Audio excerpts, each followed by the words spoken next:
This is Between Hooksets. I'm Chasen Walter from In Through the Outdoors with my partner in slime, Kurt Underhill from the Fishing Crew. How we doing tonight, buddy? I'm doing pretty good. I'm the Fishing Crew tonight, and you are... JB Designs. JB Designs, all right. Yeah. You're Josh gave me a hat. And you're selling rods tonight. That's good. I like that. Josh gave me a hat and said I'd probably never wear it, so I had to wear it tonight. Perfect. Is it a gray hat or tan? It's gray, I'm guessing. Gray with purple. Yeah. Oh, there you go. There you go. That does you well. You go right ahead and do that. Yeah, I'm pretty excited about our guest tonight. I think we promised ourselves we wouldn't sit and over chat about this, that, and the other thing, or very little. But I've honestly been thinking about having Dave on for quite some time, and tonight's the perfect night as we're heading into the Gov Cup in South Dakota to have Dave on. He's a 4-time winner, and I'm excited. I think he's gonna tell us a lot. He might even teach us a fair amount. So I'm pretty excited and ready to throw Dave on and get to it. Absolutely. I'll bring him in here. How are we doing tonight, Dave? Oh, great. So for those who don't know, Dave Spaid has been guiding, he just told me 37 years and tournament fishing and all things outdoors. I mean, that's been your life for your whole life, but 37 years full time, right? Well, mostly full time. Yeah. Yeah, that's pretty awesome. The business is there. So Dave has fished Gov Cup. He won 4 of them back. I mean, 90, 94, 96, and 2001. 2000. Yeah, I say, yeah. And, I heard a podcast you sent me earlier this year. You're kind of the brains behind Slow Death Hooks. And now I heard a podcast how, they said you won $100,000 and you started out like telling me that $100,000 wasn't the story got stretched over the years, but you won the Gov Cup with the Slow Death hook before it really became popular. And before the show, you're kind of talking about Slow Death. The one that came up with the word Slow Death. Okay, I've always wondered why that name. Well, I guess it would have to do with the speed of the presentation. We started using spinners and bottom bouncers like everyone, and that was the prime deal for fishing. And when the spinners wouldn't work, we would cut off the spinners and tie a loop on it, leave maybe a bead, and use a 2-hook crawler. But even after August came, that wasn't even working. So we had to come up with something else. So we did a lot of salmon fishing those days back in the middle 80s. And we were using herring. And herring had a bead chain and was a spinning technique, and it worked good. I said, well, why can't we find something to work with that? So my partner and I at the time tried to put 2 crawlers on the 2-hook rig, 2 small crawler. We tried just some different kind of hooks and really couldn't get anything going. And I just went down to the store, and there was some True Turn hooks there, and I picked up a pack. And we knew that we needed to use fine wire hooks. The reason why I use fine wire hooks are not that strong, but when you get hung up in rocks and stuff like that, you can quickly bend them back to where they need to be and carry on. So we went with the number 2, and it had a little bend to the thing. It's actually a panfish hook. Okay. So, and we kind of monkeyed around with it and came up with a bend at the shank, and cut the crawlers. Of course, we were cutting crawlers anyway. Yeah. With stuff. We like the fish to hit the spinner and the 2 hooks and everything all at the same time. So we cut them pretty close. So a lot of times they hit the spinners stuff, but that wasn't working. It was too speedy of a presentation, and we needed to stick it in their face and kind of just let it go. And having that lightweight hook helped keep it off the bottom too. So we were probably going speeds of a half a mile an hour or something like that. Or we would go a little bit faster once in a while, make it turn a couple turns and then slow down, experimenting with it. But it worked right away. We just decided to get in the Governor's Cup. So we didn't have any business. So, well, let's, we got in at the last minute, I guess. So, but then it was the MWC and the Governor's Cup. So there was 230 teams in it or something. So, yeah, that was the year the MWC teamed up with the Gov Cup, and and that was mid 80s. Yeah, and nobody else was probably pulling slow death at that time. You guys were, I don't know what, people were using minnows and rigs and stuff like that. We didn't have access to chubs and those types of things. Yeah, so we just used what we know that works. I mean, it's a tactic that to this day is like tied up. If I put a bottom monster down, there's at least one slow death hook in my arsenal, and it works, and it's produced fish a lot. And it's such a crazy thing how these tactics come about and how we find, we got to change something. We've got to pop something different. They're not quite hitting the way we want to. And to hear that, I mean, you got a whole new technique that is a craze. And I took some guys from work, they don't fish much, a couple weeks ago, and I'm like, oh, put these on. They're like, what's wrong with this hook? I said, there's nothing wrong with that hook. This is how you do it. Put it in the water. And they're like, what the heck? And I mean, they don't fish much. So they had no idea. So there's still people that, that are not big fishermen that don't know what a slow death hook is.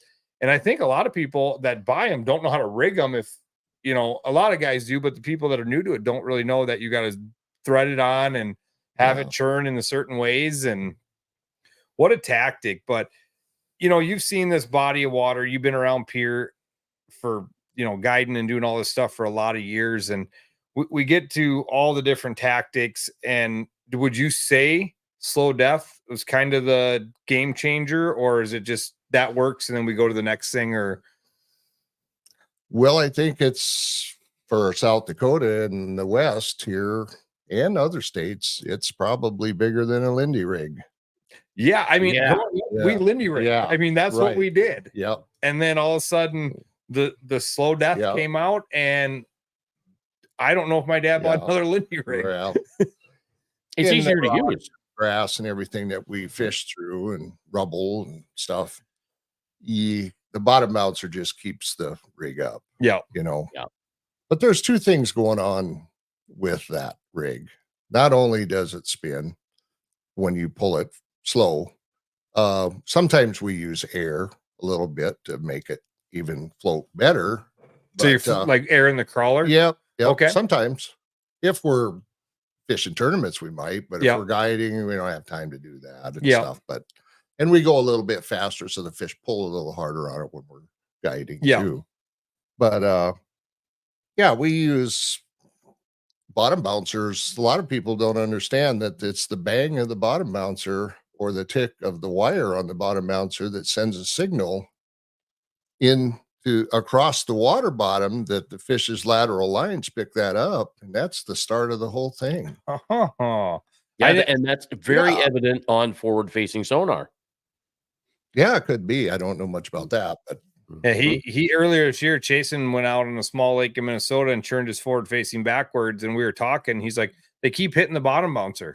They keep hitting the bottom bouncer. That's exactly right. The fish kept hitting the bottom bouncer. So and that I never thought that of like that's what's causing the vibration in the water, because you just pull a bottom bouncer with slow death and leave it 2 feet off the bottom, see how many fish you catch.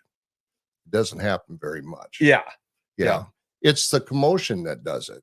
Fish are instinct, and when they hear that wire down there scratching or making a sound, they're curious, so they come over there to see what's going on.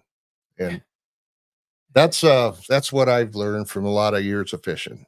I mean, there's not many more that have had as many days and many years on Mm-hmm. the water as you. And, it's 4-time Gov Cup. I mean, that up until, I mean, that was something that you held for, I mean, you did it in the early days and nobody even came close until this guy named McCumsey decided to come along. Oh yeah. Yeah. We're good friends, and now he's got 5, but I mean, I remember talking to you when we were putting the list together and you're like, I called you up and I said, how many you got? And you're like, 4. And I'm like, what? And he goes, yeah, I'm done. I don't need to fish anymore. I might, if somebody beats me get some more than me, but yeah, I mean, 4 times in the 90s, in the early 2000s. I mean, them days were way different than what we're looking at today in tactics, in boats, in everything. Yeah, well, we didn't have GPS, we didn't have cell phones, we didn't have a lot of stuff. Yeah. We carried around the Corps of Engineers maps to navigate where we wanted to fish. And we made plastic copies of them and things like that, had them in the boat and tried to do what we could, because that's what we did a lot at night too, was study where we might want to take a look and see, where the fish may be according to their depth. Well, I remember growing up that point with that tree, right? That's how you got to your spot. Yeah, right. Yeah, it was all look over here, look over there, but you really had to use your eyes because you'd look at a bluff or you'd look at the lay of the land and you'd see how it would come down and how the point would come down into the water. And for the most part, you could figure that stuff out. Did you back then on the river, did you use the Hilux bottle or the buoys or anything to mark points or fishing spots? You bet. Oh, the old marker buoys. Yeah. My neighbor was cleaning his boat out the other day and I go, oh, you got a couple marker buoys. He goes, I didn't even know those were up in there. Yeah. He goes, I call them Minnesota fish tractors. You just throw it out on a point you're not on and watch all the guys drive over to it. Well, if you're worried about that, you just put a marker buoy or a pop bottle out there that doesn't have rope on it. Yeah, right. I saw duck decoys. I've seen all kinds of stuff in the boat. Seagulls. That was big. Yeah. So, all the years on the water doing all these different things, do you have like a notable memory out there? Like what's one of your, I mean, you've got thousands of, I can't even begin to ask what one of your favorite memories on the body of water or out hunting. A lot of memories, of different things. I quit fishing tournaments probably 2010 or 11. Not that I didn't enjoy them, but I was just had my own tournament every day with myself and my customers, and I enjoy helping people, to fish, especially younger kids and things like that. And, to give them a little instruction here and there and get them pulling on the rod and reeling in fishes makes my day. Oh, that's some of the best excitement. Yeah. I mean, you have that guy in your boat that's been there 100 times, but that one person, they may be 80 years old that have never caught a fish. But that first fish memories is some of the best memories you can make with people. And it's so much fun. And, we have that Lieutenant Governor's Cup, the first kids fishing tournament during the Governor's Cup this year. And I can't wait for the 50th, but I'm super excited for that. I mean, we just got a big load of stuff in from Shields. We got a big load of stuff in from Precision Fishing today. It is going to be awesome for those kids. And that's what it's really all about, right? Yeah. It's not about, the trophy's awesome. The guy who wins the Gov Cup, chasing a guy like you with 4 of them, that's a memory to have. Well, but you had to have 4 extremely good 2 days. Yeah. And one thing I can tell other anglers about coming up here for the 50th is it's anybody's game. This tournament on this reservoir, the reservoirs fluctuate all the time. So it's a matter of whether you can figure out what depth of comfort the walleye are in. And it could be 13 foot in June and 16 foot here by the Governor's Cup. Yeah. Or vice versa or whatever. So things change. You have to do your homework. So anybody could really have a great chance of doing well in this tournament. So you say that, and like right now, I mean, the lake is on the rise. You know, the lake is coming up. It's come up a couple feet in the last couple weeks. I've got an app on my phone. I've had a dozen phone calls with people in the last couple days, and every time I look at it, it just seems to be ticking higher. You know, and they're not. Some guy told me today they're letting in 40,000 cubic feet and letting out 10.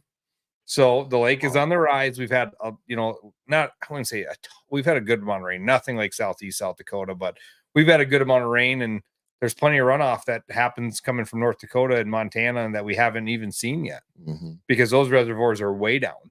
You know, well, it's anybody's game this year. Yeah, it's not like they're just stacked and easy to catch. They're making different moves and different forage is amazing this year. Yeah. Well, you know, I was out last weekend and I was only seeing 70-degree water temp. That's the best I found. That was on the main channel. I was in the back of a creek. We had our trash tournament and we were in the back of a creek and it was only 66 degrees and 4 foot of water. I can't remember the last time the 4th of July weekend, the water was that cold. So I think it's going to change. The heat turned on, you know. Yeah, it's going to change. All right. But you've got some fish that are biting and then there's some that don't bite. Yeah. And if you're lucky enough to find some to start with, and every day it seems to be changing a little bit. But they're not really that hungry this year. There is plenty of forage. Even with slow death or any other situation. I don't really know if it really matters what you're using. Yeah. As long as it's got some live bait on it. I'm a fan of live bait. That's just the way it is. Well, inventing the slow death hook, you have to be. Yeah, you have to. I mean, we did catch fish with, artificials with slow death too. When they're gulp crawlers, when the fish are on. Yeah, when they're feeding real well with gulp crawlers and actually it was the 4-inch watermelon pearl that was the one. I think it's a 4-inch crawler, isn't it? Gulp crawler. Nice. Yeah. You're thinking of the pinch crawler, aren't you? Yeah. The Berkeley pinch. What's a little 2-inch or inch and a half? Right. Yeah. And they thread on these things real easy. And of course they stay on a whole lot better. Yeah. Yeah. We were having a little trouble with them getting destroyed and stuff like that. But whether you're using that or whatever, when I'm guiding, it's just easier to put a plain old worm on and just something about real meat, right? Yeah. Plain old half a crawler, straight like a golf pencil, and go on your way.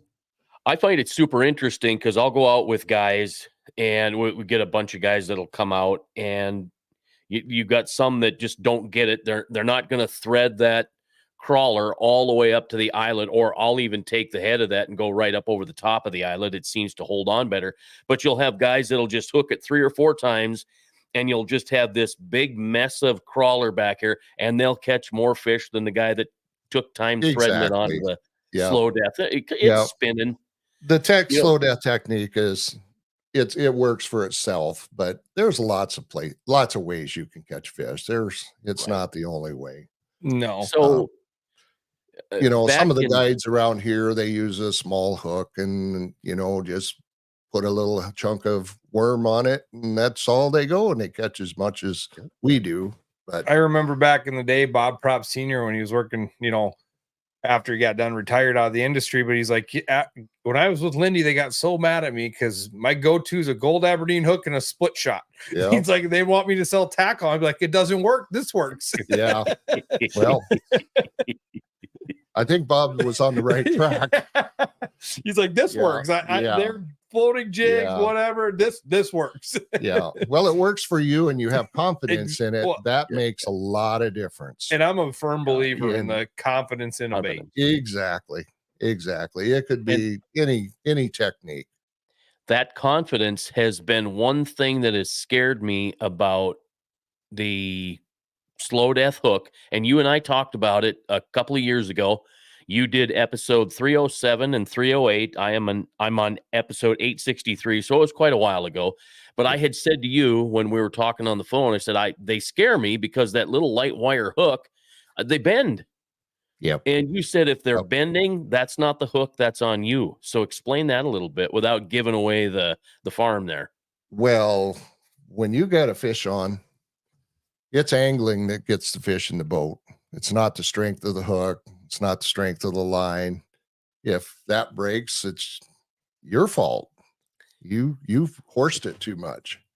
You should be gentle with those big girls and bring them up nicely. And well, you could ask McCumsey on how angling. He caught a like 80-pound paddlefish on 12-pound pest slasher in the Gov Cup. Yeah, well, he knows how to handle it, and I try to teach my clients a little bit about rods and try and keep it in your rod, whatever direction it's pointed, to a 90-degree angle of your line. Yep. You know, every day we have people get a little tired and they start pointing their fishing pole down the back. And then when they get one on, then there's the slack. Off she goes. Your rod, you learn it in fly fishing too. And I do a little bit of fly fishing fun. I'm not great at it. Yeah. But, you know, you learn how to handle things with your rod.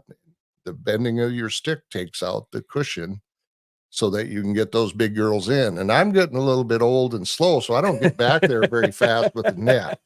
So I got to tell my customers that, hey, hold that fish on with your rod bent and keep it in under the water like a dog on a leash, a short leash. There you go. That's and a just good way let to them run around and don't lift them out of the water or do anything. And sometimes I get a fish on there and I'll just hold it for 2 minutes just under the water so they can see that this tension is what you want to do. Yeah. Obviously a bigger fish anyway. Some of the small ones, of course, we left them in. But that's a good point. Right, like if you keep that bow in it, you know, it's kind of like the shock absorber on your truck. Exactly. If you drive down the gravel road with none, you're spending all this kind of money on all these expensive rods and things, and you've got to use them. You got to use them worth. Exactly. That's a great point. That's an awesome point you bring up. But you know, that light wire hook is not a big.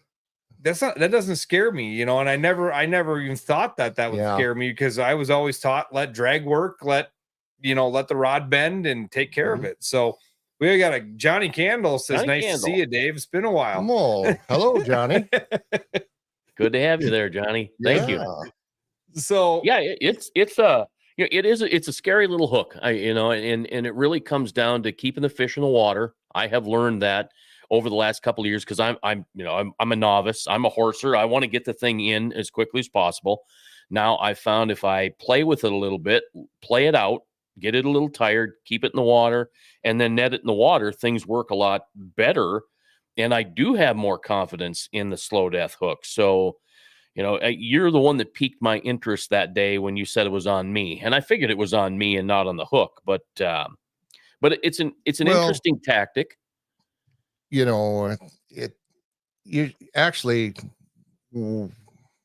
probably should let the fish do the hook setting for you.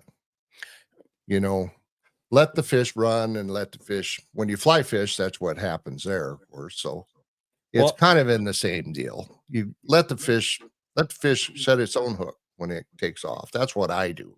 I don't get jerky with them. And a lot of times, sometimes if walleye will come up there and he'll just tap it like a little perch, and you would be surprised how big they are.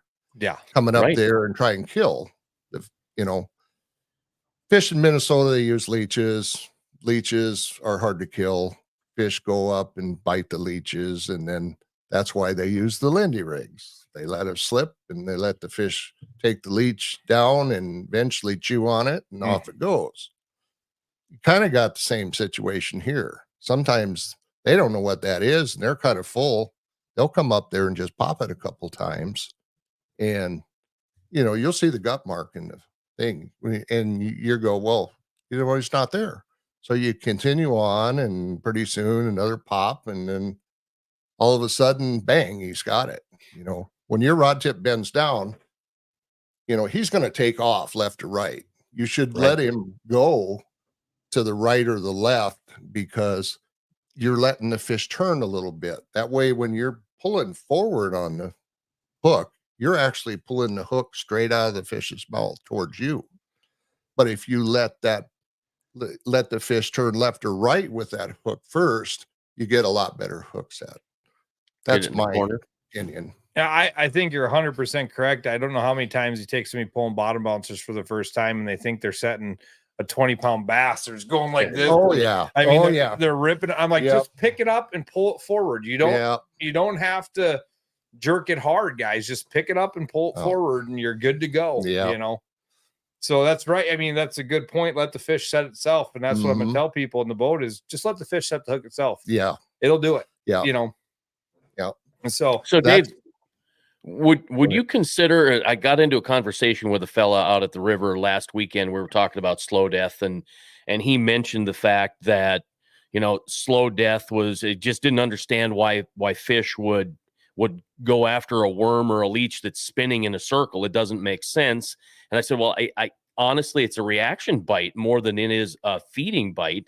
You're pissing them off. You're making them mad. You're doing something different. Would you agree that slow death is a reaction bite rather than a feeding type of bite? I don't know if I clearly know what you're saying as far as the two, but yeah, I think a lot of your fish are a reaction bite. Again, back to the bottom bouncer deal. That's all a reaction. A lot of those fish are just been sitting around, of course, all afternoon, and you come along, they're dragging along, and they're looking at it, going, well, bang. I'd say a reaction bite would be mine. But sometimes they're really biting, and yeah, right. You probably have to say that'd be a feed and bite. There's no doubt about it. We got another question. What's a good bottom bouncing rod? I know. That's a nice cheap one. Yeah. I don't know if they make a good bottom bouncing rod, but I like to stick around 6.6 and medium action. Yep. I was gonna say that's kind of what I run, medium action, and those rods are a dime a dozen. Abu Garcia's Black Max, 6.6 medium action. Everything that I have for bouncing has that rod on it. I've tried other rods and I've been super uncomfortable. And I go to that 6.6. I've tried the 7.3, and it doesn't work for me. But here again, I'm a beginner kind of a novice fisherman, but I'm comfortable and have the confidence with that 6.6 medium from the Abu Garcia, the Black Max. Plus, I think you can get them at the store for like $15. They're pretty cheap. And maybe Johnny Candle's got a suggestion for a decent bouncer rod too that he uses on Devil's Lake. So, Johnny, if you've got an answer to that question, love to hear it. Let's talk a little bit about this article that Gord Pizer did. And this was a long time ago, going back all the way back to 2011. Talk about your conversation with Gord Pizer and doing this article. I think it was basically when you and I talked, it was over the phone, and I gave him the tutorial of how we came up with it and all that stuff. So yeah, it was a long time ago. But I'm glad he's still having success with it. Oh yeah. He's still busy with it, and he's fishing, I think, as much as he always has. So that's kind of neat. Well, that's great. When I was reading his podcast or had that sent, it was about the mayfly hatch, and I'd have to agree with what he said on that. It shouldn't bother you whether the mayflies are hatching or not. As far as I know, we still have to go fishing, and we still catch them. So yeah, it's the mosquitoes that kind of keep me out of the boat. I did the last 2 days. I'm not even going out. Forget it. I don't know if I'm a wussy or what, but I'm not into getting carried away. You live in Mosquitoville over in the eastern part of the state. We don't get them as bad here. We get them dang biting flies. Yeah, right. Yeah. So, it's ridiculous. Dave, how did you get into this? I mean, how did you become the tournament fisherman into the guide? Like, who is Dave? Where did you come from, and why? I've always been a guide. I started at Spring Creek and working for Rick Ray and John Brox and Marlene Brox and Sean Brox now. Yeah, Sean was a baby back then. Sean was a baby, yeah. And we just started fishing, and I was the youngster of the guides. A lot of the guides are in their 80s now that are still around with us. So I don't know. just how everybody gets the glory days. Yeah. And I had a seasonal business, that I could do in the winter and spring. And then I had the time off to do the summer stuff. And my dad took me fishing like everybody. Yeah. Right. You got to have people out there that would take you to get you interested in the sport. And that's how it really started. Yeah. And I'm not a guy by no means, but when somebody tells me they've never fished or they don't really fish much, I'm like, let's go. Yeah. Let's go. And I had a guy text me, hey, where can I catch my kids some fish? And I said, what do you want to catch? He's like, I don't care. He's little, just a tug on line. I said, let's go. Yeah. Well, tell me to go. I don't need to bug you. No, let's go. Because I want to be part of that memory. And selfishly, I guess I want to be part of it because I love that smile on that kid's face or that person that's never really caught one before. Well, just that with our business is just what you said, because sometimes it's not the glory of going up on a wahi and fishing for 8 hours for 4 nice walleye and not even get anything with that amount of bait. Yeah. You got to take them somewhere else. Yeah. It doesn't matter whether you're in the river or West Bend or wherever. Take them to get some small fish, and you'll have a lot better result at the end of the day. And generally, you're not out there 8 hours either. Yeah, last summer, that's a prime thing to say, because last summer I took my little niece and we went out and went up by Combine and pulled bottom bouncers, and she was so bored. And I'm like, okay, so we went back of a bay and I threw out jigs and night crawlers, and she caught as many catfish. Yeah. And I'm like, you want to go back out there? She's like, no, we're not leaving here. Like that. She didn't care what that fish was. Right. She was catching a fish, and she was so bored out pulling bottom bouncers. And we went in that back bay, and she was just having a ball. Yeah. And that's what it's about. Like I told him, it's not about catching a walleye. Maybe we're selfish and greedy and whatever, but that we want to catch walleyes, but that tug on the line is all they're looking for. They just want that tug on the line. So, which is awesome. So 37 years in the business, still going strong. Today, Levon's going to break the news, is your birthday. Levon Walter says, happy birthday, Dave. Well, happy birthday. Happy birthday, Dave. I'm going to cover you up quick. Unfortunately, this was all I could grab at the time, but happy birthday to you. Thank you. So thank you. 37 years doing this, you've seen a lot of changes in the industry. We talked a little bit about sponsors before the show started, and good, bad, indifferent. Obviously there's a whole, we don't need to get into the forward facing, but what do you think the industry in a whole is looking like?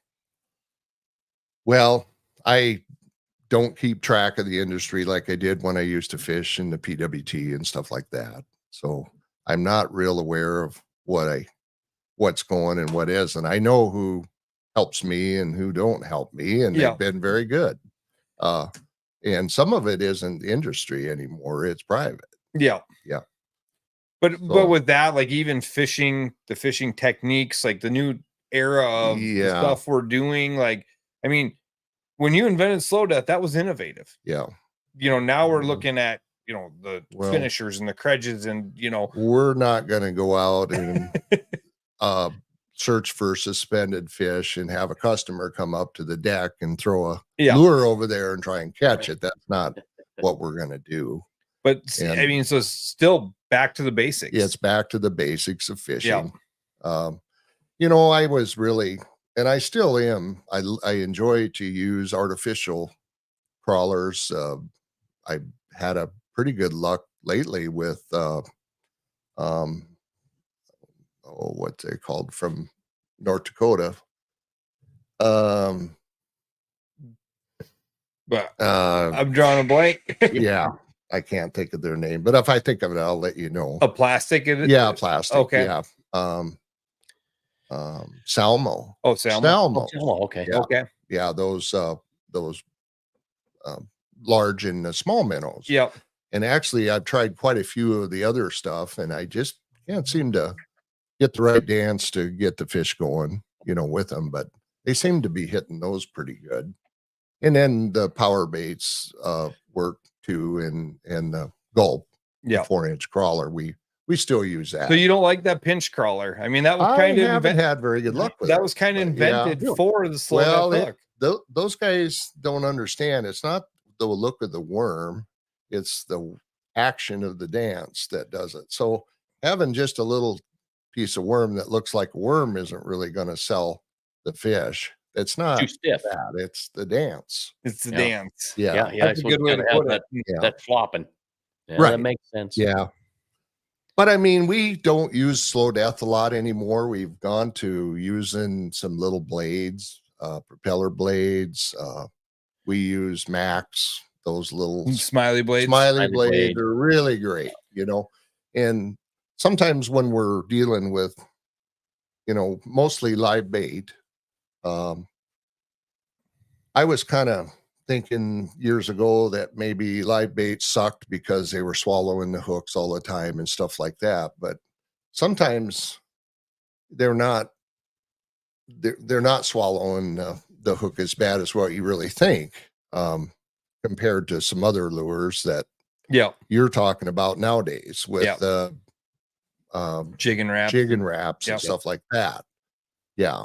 So would you say, I've had this conversation with a few people over the last couple of days, of all the years of doing this, like, we used to pull just, regular old spinner blades. Do you think fish get like conditioned to it? Because I was telling the guy, like back in the day when the flicker shads came out, everybody had to have flicker shads. All the fish were biting on flicker shads. Now we're looking, you still have flicker shads out, but there's, open up, you got to have the Walleye Nation Creations Reaper. You got to have, do you think these fish get, or is it back to that confidence thing? Like we got new confidence in something else. I think it's what you should really do is go out and try and catch fish with as fast as you could if you were in a tournament. Yeah. So if you can catch them faster with plugs than you are spinners, great. But sometimes speed doesn't work. Yeah. Like right now, go out in Lake Waukee and try and catch something going a little faster than a mile an hour. You're not going to get much. At least I'm not. Yeah. But sometimes you got to slow down. So when you're bouncing, so it's all about the speed, all three of those things. So when you're bouncing, even slow death or regular, are you half mile an hour to 0.8? Or I mean, generally that's what you're running. Yeah. Yeah. So we get up 0.9, but lately this year, if you were over those ones trying to go, it wasn't really working. Sometimes you just have to hang over them. Yeah. Yeah. Right. Yeah. I've heard a lot of 0.3 to 0.7s. Yeah. I was out here a week ago and we had fish on the bottom and we were going slow and they had nothing to do with it. And, no gadgets, plain hook, slow death. We got rid of the Max, put on there. Finally, you just had to slow down. Just let them drop. So speed is from what I'm gathering, is speed is probably one of the most critical points of your day is how fast you're going. Yeah. It's the movement of the fish that makes the difference. But if you catching fish, and that takes a long time to catch fish when you're moving real slow. Yeah. Yeah. I mean, you got to get some customers filled up. So, you're better off testing yourself and going as fast as you could to get, more bites. And that's how you put fish in the boat. Yeah. It's all about getting the fish topside. If you can go faster than what you're fishing, by all means, give it a whirl. Yeah. Give it a whirl. Yeah. My dad always used to say, like, pulling crankbaits, everybody cares about color. Mm-hmm. He goes, how does a fish see something go by at 3 miles an hour and go, oh, there's a purple one. Yeah. Right. Yeah. I like red. So everybody out there, red is my favorite color. I'll be the first to tell you. Yeah. I like red and, spinner, whatever color. So do you do different color hooks? Do you red? Do you do or are you just a regular old plain Jane? Back to the hooks again. Here we go. Gold Aberdeen. There's a reason why we use fine wire, and then obviously it's the lightness of the wire. But number two is when we're guiding, those fine wire hooks will get caught, and you will not lose your rig. They'll pull on it, and a lot of times the fine wire will just bend. You just take your fingers and pinch them back. Yeah. And rebait it. You got to rebait it anyway for the guy or the woman. Yeah. So there you go. That's one of the main reasons why I use them. They're bendable, they're flexible. Yeah, you can worry about the point of the hook. Who cares about the point of the hook? If it's sticking you in the finger when you're putting the crawler on, it's sharp enough. Yeah. No, don't need to sharpen them. That's a good way to put it. So yeah, but we don't have, we don't have to tie so many rigs. Yeah. And I used to think, well, you got 10-pound test and you got to have, fluorocarbon and just put some 15-pound, 18-pound line and, you're able to pull a little smaller fish up and get them in the boat, take them off and get a lot more mileage out of your rigs and then tying spinners all the time. So, yeah. And again, that's just my opinion. Rods in the water do not catch fish, right? So, and there was also something else I was going to say back to the rods that we were talking about. When you've got your 90-degree angle to your fish, it can be off to the side, it can be behind the boat, it can be whatever, but I like to fish my rod a little bit taller in the front, say almost a 45-degree angle if I'm fishing directly pulling it. I do not like to let my rod drop down to where it's level with the reel. You're in trouble. Yeah. You got a big baseball swing coming up to get that fish, but you're better off with your rod up in a high angle and you use your wrist to get that high angle. That way you have some flexibility with that fish. So when that fish hits that bait and starts taking off with it, you can drop that rod tip a little bit, let him turn and let him go off in his way and then pull back as he goes away. And you're right there to reel him in. That's another great point. And, when we're fishing off the side, obviously the guys aren't going to 45 there. They're going to be at a 90-degree off the side of the boat, but the ones in the back or what have you, or angles, keep your angle a lot because that's really important. Yeah. That's a great point on that. And I see people out fishing all the time and I don't see the rods and they're kind of just fishing and they're, but I always have mine up in the air all the time and I'm going, this is why. Yeah. And you can see the rod tips for a bite better even at that easily. Too. What? When they bite and your rod tip is up high, they don't feel that. Your rod tip is down towards the motor or whatever it is, a lesser angle. They'll feel that right away. They're feeling that resistance. It'll be enough slack to when he hits it and the little hook was in there, it popped right out. But if you feel that bite, you've got some room to drop your rod down a little bit and then let him bend the rod. Yeah. That's a very good point. And I mean, tons of good points. Dave, the wealth of knowledge in your head from all the days on the water, but you don't just stop when the fishing's done. You go guide pheasant hunters. Like, talk a little bit about your pheasant operation. You've been doing that for. Yeah. I was born and raised here in Pierre, just east of Pierre, and we own a farm over there and I have some farm ground and we hunt some pheasants, nothing big or anything. We pick them up in town and take them out for a pheasant hunt. We're a 3-day hunt and a 3-bird state deal. So, more of the family style. Hunt. More of the family style, right. like we did it back in back in the day when we grew up. Combining, we got things going on and we stop and we get lined up and there's trucks going by and auger or whatever. And just a farm. Yeah, all it is. So and I enjoy that. I like to see people hunt and get success with their hunting and we work at it all year long to try and make more habitat for more birds and boy, they look good this year. I was just going to say, from what I'm seeing, let's pray that white combine doesn't come and take them out. I mean, that's about the only thing right now that I think we got to worry about is as long as we don't get any big hailstorms, I think we're going to see a really, really good pheasant. Oh, definitely. Yeah. So Dave, it's been great having you on.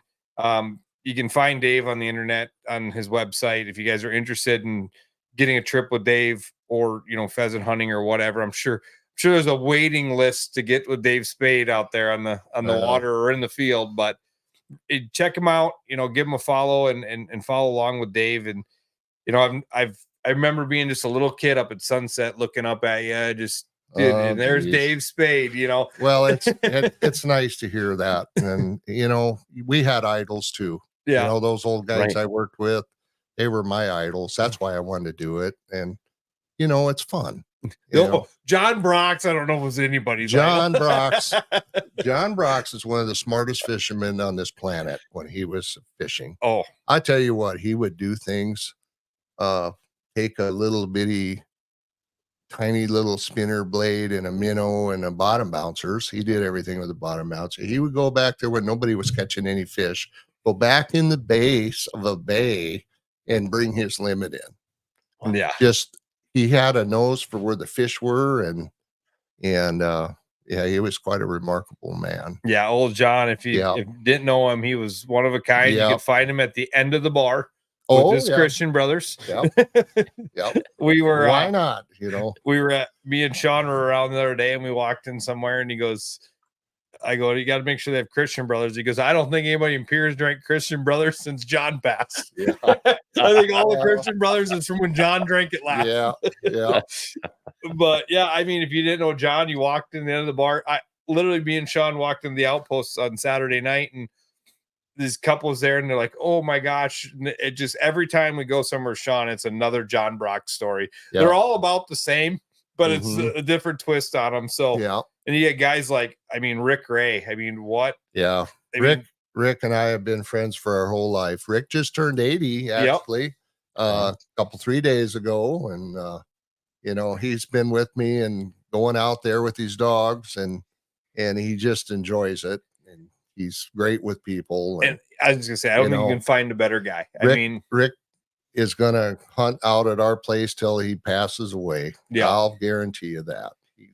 He's always welcome, and he's Rick is I remember Rick has fished every Gov Cup but 2. Yeah. And he always used to tell me the first one I wasn't invited to. And really? He goes, I didn't get the invite. That's why I couldn't fish the first one. And then there was a year he wasn't doing good. Yeah. And he came and fished. He fished for like an hour or 2. Yep. Mm-hmm. And I didn't know if we were going to see Rick after that. Like, it was not a good deal. And he's like, Kurt, I'm like, are you sure? And I said, do what you got to do. We'll be here to help you if you're that dead set on it. And then the year was a knee or hip he had replaced, and he was devastated. He goes, that's the only time they can get me in, and I can't believe I argued with them. And and just a good old boy. He's a warrior. Yeah. And I think if you took it from him, that'd be the end of it. That's what Rick lives for. And is, he doesn't have, around here, everybody knows who Rick Ray is. Rick Ray is not like you or the John Broxes of the world. And I'm like, Rick Ray, and people are like, I'm like, if you don't know who Rick Ray is, like, you are missing out. The olden days, it was Rick Ray, Louis Moore. Those guys had the Lund boats, and they were running for Lund Pro Team and everything, and how things have changed. But they were the hot dogs then. It's crazy. Like, my wife come home the other day, and she's like, do you know a Ron? I go, Ron Seelhoff? And she's like, yeah, some guy said he fished a PWT with Ron Seelhoff. I'm like, oh, yeah, Ron has passed on, but I remember Ron from back in the day. But just names like that we don't want to forget. Yeah, we've lost some really great guys. Yeah. And I used to travel with Keith Cavias, Gary Parsons, Rick Olson, Norb Wallach. Yeah. And we'd go to tournaments and room together a lot of times. And it's sad to see, Rick and Norb both passed away. Yeah. Oli passed away a couple years ago. Yeah. And your dad. Yeah. Right. Well, and going to the Oli deal, Craig Teal bought Oli's old tiller. And I'll have to get Craig to send me pictures so I can send it to you. And he had it wrapped with pictures, old school pictures of Oli on the side of it. It is a real cool deal that Craig Teal did. And he bought that after Oli died. And he's like, he bought it from his wife and said, I'm going to do something special with this. And it's a pretty special deal that he did with that boat in honor of old Rick Olson. And I mean, well, back to slow death hooks with those guys too. You know, I showed them the spiel on what I did, and we just traveled, shared information, things like that. And look where it went. You know, they asked me if, you know, they could do something with Mustad with slow death. And I said, well, make sure you never tell anybody that you invented it. As long as I get the credit for it, that's all I care. And look where it went. You know, those were the guys that made it work, you know. Well, I mean, and that's great with me, you know. Well, I mean, like I said, everybody has their expertise and stuff, and it takes a team to get it takes an army to get stuff done. And you know, you put it in the right hands. Some of the stuff that I learned from those guys were very important. That helped me in my fishing too. Yeah. And it's know, it's all been a great deal. Some are still doing it. You know, Gary retired last year. His health was going downhill. I hope he's getting better and on the mend, because I mean that's another. I mean, we can talk legends for days, and it's just unfortunately life goes on even if we're not here. And I mean that's the way of the world. And it's, you know, to have you on tonight, Dave, has been awesome. Wonderful. It's been great. Like I said, the wealth of knowledge inside that head, it's incredible. So we appreciate you taking your time. I know you guided all day. You probably got a guide tomorrow, the day after, the day after, the day after. So we won't take much more of your time. I really appreciate you coming up and hopping on the show. And it's been very fun. Thank you guys. And thank you. Thanks, Johnny, for saying hello, and everybody else. Levon. That's awesome. Bad. So Dave, thank you very much. Hey, thank you, bud. All right. Take care. Hey, we'll see you guys at the 50th. It is coming up next weekend.